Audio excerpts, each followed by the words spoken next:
续要来讲毒品危害青少年的问题，一直拢真严重。迎接着新的一年，回看国内食毒的人数是有一年比一年较少，但是警方查到的各种毒品的数量高达7557公斤，是史上上悬，并无减少。甚至佫发现讲，这几年来真流行的毒品咖啡包，共掺上毒的一级的毒品古柯碱，这是以前从来毋捌发生的代志。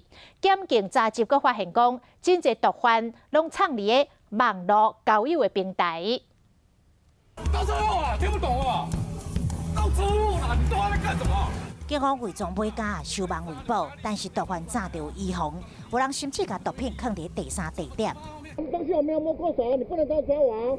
游客强调家己无摸过毒品，说家己露出破绽。这卖毒的伫网络交友平台公开表示手内有毒品，任何人拢会当轻易买到。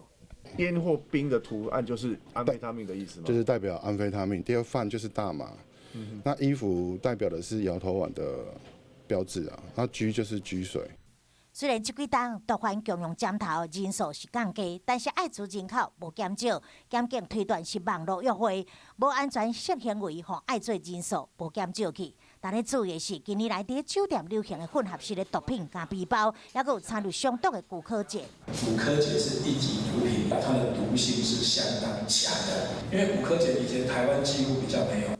过去毒品进入台湾，拢是对缅甸经由越南河内来台，或者经过辽国、柬埔寨对乌志明市出海，也是对泰国湾进入台湾。这三条路线被阻止了后，即马甚至直接对马来西亚用货柜运毒来台。对2019年10月底到12月初，海关就查物件，总共是750公斤的毒品。